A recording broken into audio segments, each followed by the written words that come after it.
Well, it looks like I started a few seconds early, actually. Good morning. October 6, 2022, 8:59 a.m. 8:50 a.m. My audio confirmation.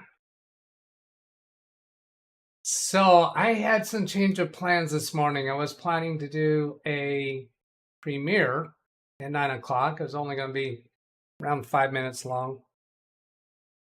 But then shortly before go time, I discovered, wow, that's really a wrong video to put out.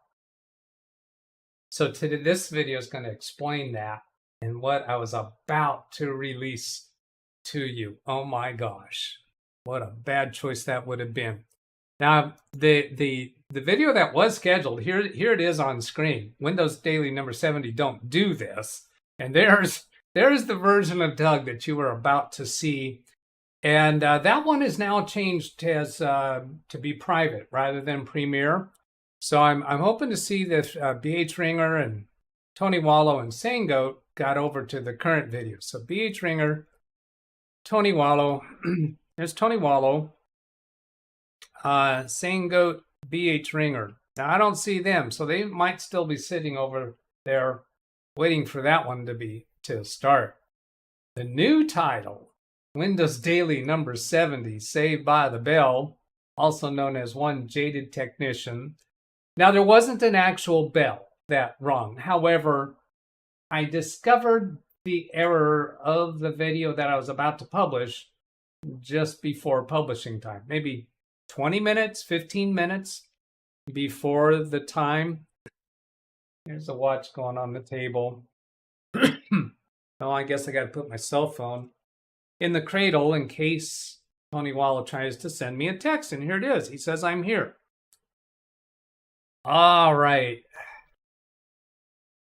So I got some splaining to do. All right. How am I going to go about explaining this? Sane Goat and BH Ringer, are they here yet? BH Ringer, there he is. He made it over. Sane Goat, I don't see him yet. So we might have to catch this later. This is chit chat going back and forth. Nobody really mentioning about this change of my video schedule today. So now we'll never know what we shouldn't. Yeah, I'm going to tell you what you shouldn't do. I'm going to cover that.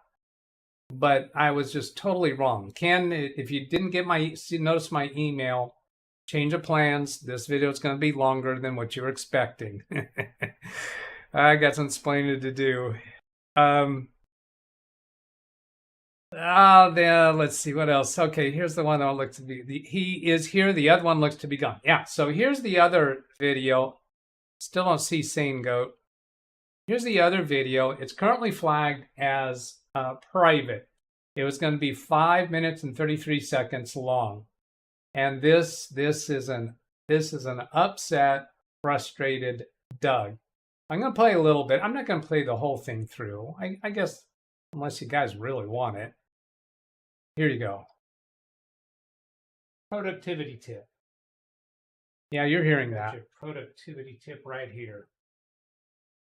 If you use Microsoft OneDrive as I do and are lulled into the false sense of security that your work is saved as you go,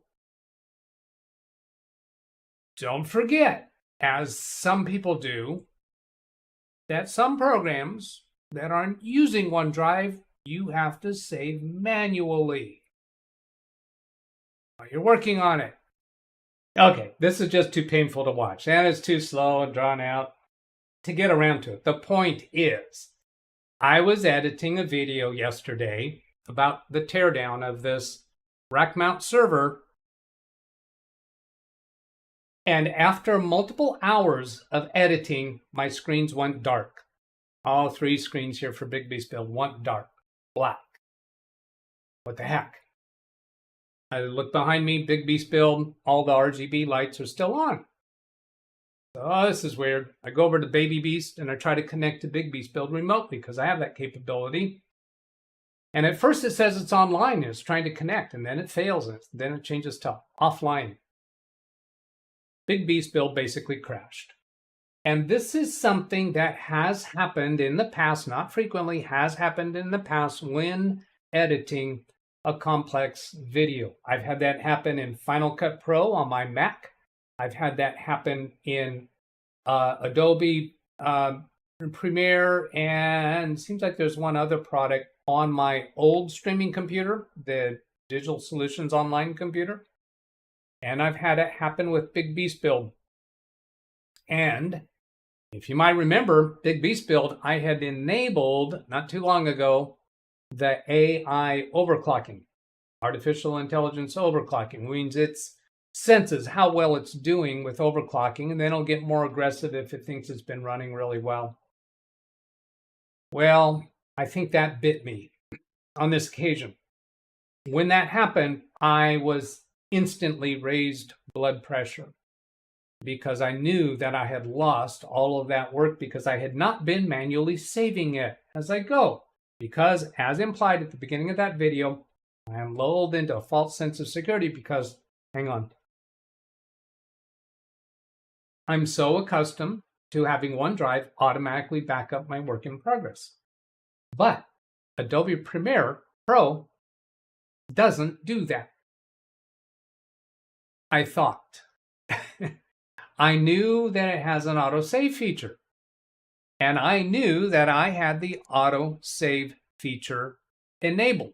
Let me show you that right here. Here's Adobe Premiere Pro. Go into Edit, Preferences, right over here, autosave. This has been turned on for quite some time. They'll automatically save every 15 minutes. But I knew there was a catch to that, or I thought there was a catch to that, and that's the part of this the title of this video that says One Jaded Technician. Because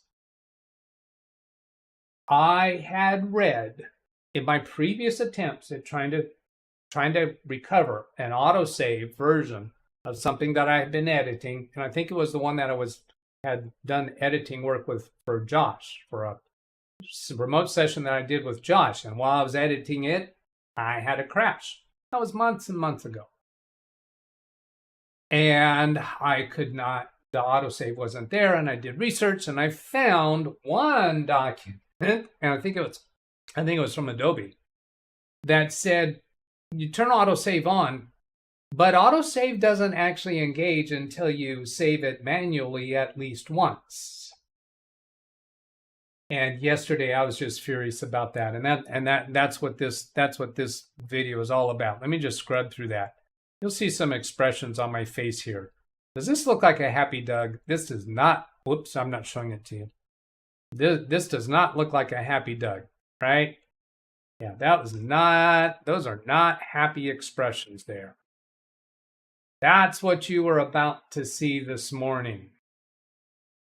And that's still the way that I felt about this subject this morning. Now I feel differently. So that's what an unhappy Doug looks like now. And that was really upsetting to me when I discovered that autosave is not going to work unless you manually save it once. Now, when you start a new Adobe Premiere project, the first thing you have to do is name the project. And that actually saves the file under that name.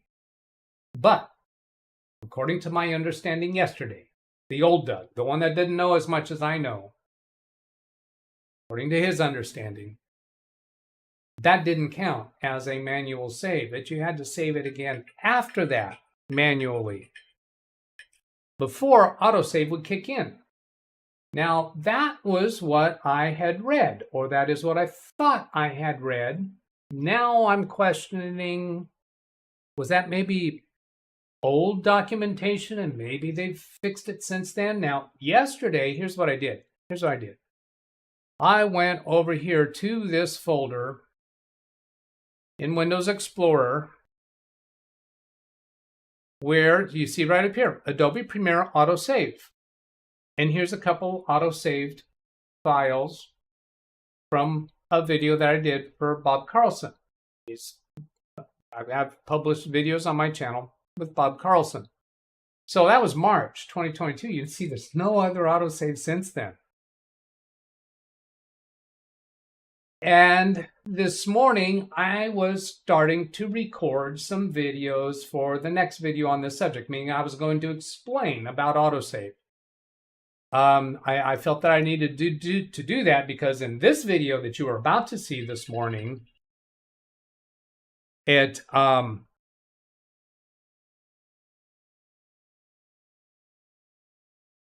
just saw your text message. In this video that you were about to see this morning, I was explaining about the autosave. No, in that video, I did not explain about autosave. I didn't even mention it. I was just too furious. Didn't even think to mention it. So I started recording this morning some portions of video that I was going to use to explain autosave and what the silly, stupid way, let's get bigger here, the silly, stupid way that Adobe Premiere engineers designed that. But that wasn't true. My understanding at that point in time was not true. As I was preparing and working on that video this morning, I went over here into this folder of projects, and I wanted to find this project that I was working on yesterday. Yeah, the Dell PowerEdge teardown. See, it's only 7 kilobytes. That's teeny tiny. There's nothing in it. I can open that right now. I was about to say if I were to open it and show you, I'll go ahead and open that right now. I'll just double click on that and open it. And let's see, I got to cancel out of that. And let's actually close that project. To save, no, I don't want to save that. And you'll realize why in a little bit. Oh, I got to close that project. Okay, so then go back here to this one. This is the one that I knew didn't contain anything. Here's completely empty. I thought, oh, double dog drats and darn. Yeah, because those are the words I used yesterday, right? Sure they were. 20 minutes, 22 minutes, somewhere around there, before this scheduled premiere that was supposed to run starting 12 minutes ago. I scrolled up here and I said, whoa, what's this? Autosave. This is a different autosave folder. Because this autosave folder here that I thought was where the program stored autosaves, wait a minute, what's this autosave?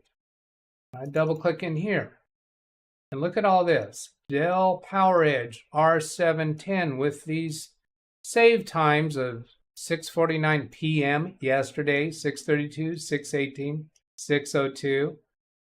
Now this one this morning, that's 16 kilobytes. I'm not interested in that one, but this one here, 6:49 last night, I double click on it.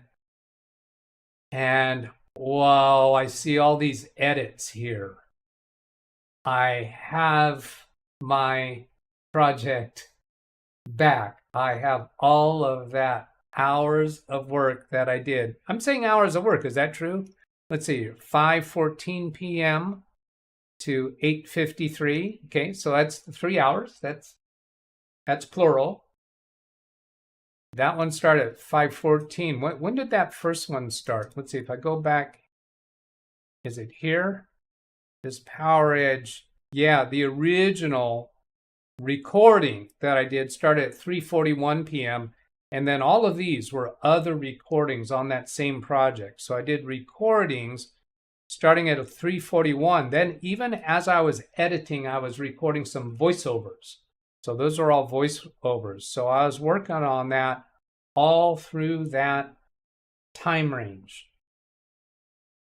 And I was about to let you watch that premiere video of a angry, upset Doug.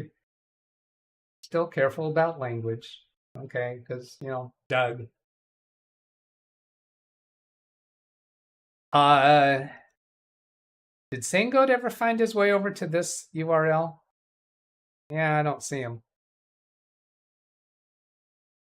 So now the part about Jaded, that's worth mentioning. But I changed the name of this video to Saved by the Bell, also known as One Jaded Technician. I have come across many things regarding the software design of programs that I just want to take the software developer and beat them over the head and shake them by the shoulders.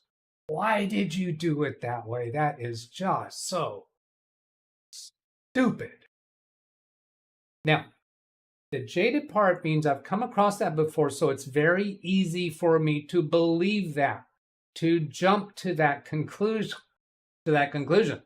There was that document that I came across, and I did actually just find it again yesterday. I'm not going to try to find it right now, but I think it was actually on the Adobe site, but it could have been something that was published from a prior version, or it could be that they didn't change that document because when you now create a project and you're forced to name it, that counts as the first save. So then it's going to be saved moving forward from there. But then it doesn't even make sense to me to put in that cautionary tale.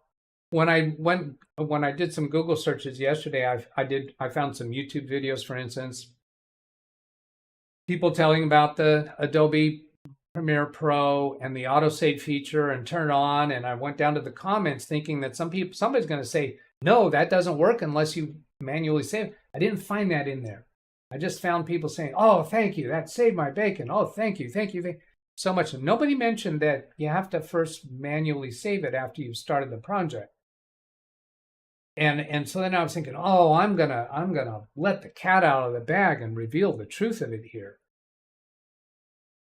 But I was so quick to jump on that, I had not tested it yet. So this morning, as I start creating the video that I was going to use to do this expose about Adobe Premiere Pro and this stupid design that they have of the feature, I did a couple clips. I did an intro, and then I did a first thing where I show about this autosave feature, and then I was actually recording at the time that I discovered, oh, wait, it's there.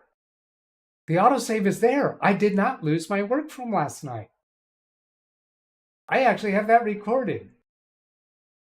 I don't think it's really quite that dramatic on the recorded video. But anyway, my bottom line message there is what? I guess there's a few lessons out of that is about the thing about OneDrive. I am not conscientious enough about it. Look, I was working on that yesterday. You saw a bunch of Premiere Pro projects I worked on that I don't think that I was manually saving as I go. It is not on my consciousness to manually save. It was not. And at that point in time, I didn't think that the autosave feature was reliable. Now I do. So I don't have to manually save in Adobe Premiere Pro, but are there other programs I use that I'm not conscientious about saving about? That's possible. But anyway, that's one lesson. If you're lulled into false sense of security with OneDrive, most of what I do is OneDrive, so that is secure. The other piece of it is about don't assume something you read, even if it's from an authoritative source, is either correct or that you're understanding it properly. Go test it. Go test to see if that works. What I was going to do in that video that I started creating this morning was I was going to create a new project, add one video to it, and then hands off for half an hour and see if it auto saves. And then make some other changes and see if it auto saves without having manually saved first. And I was convinced that I was going to prove and demonstrate that I have to manually save it at least once myself before the 15-minute autosave kicks in. That was wrong. Bold, double underline, exclamation mark, wrong. Until you test something that you've read, don't present it as fact to other people. I have seen, and I've actually in the comment section of some of my videos, people will hear me say something, and they'll go do a Google search, and they'll post something in the comment section, essentially advising me or refuting me or something. I don't reply to them there because that just gets too cumbersome. Because I'm such a Doug, I will type it out and I will edit it and I will wordsmith it and just take way too long. So I just thumbs up and heart, even if I know that they're wrong, because I've tested it. Because a lot of times when people are watching my videos, they Google something or look it up, and they'll put in some kind of what they think is correction. Now, sometimes they are right. I'm not saying they're always wrong, but I'm just saying that I don't always actually respond as to whether they're right or wrong. Because, frankly, you might argue the point that I should or I'm obligated to, but not enough percentage of people go back and read those comments after the fact for that to be instructional. What I do sometimes is I'll reply to it in a next live stream or a subsequent video. I'll respond to the comment. So that's how I do answer responsibly. All right, how are we doing here? Oh, 21 minutes. Pretty good. Ken, I think we're getting ready to end here. The auto forwarding, auto redirect is set up.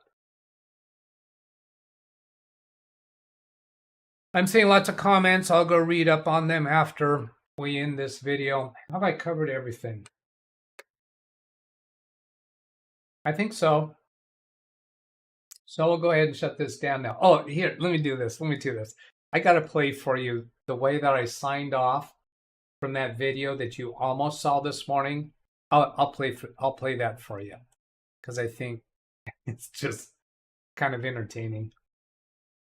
Find where it is here. No, okay, here it is. That's getting close. Such a Doug. Oh, because there's such a Doug here at the end.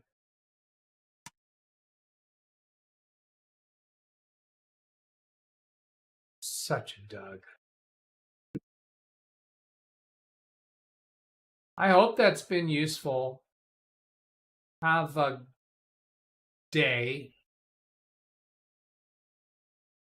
Catch you later. Goodbye. All right, so that was going to be the sign off. I'm glad that I didn't actually have to publish that. I hope that's been useful. Have a great day. Catch you later. Goodbye.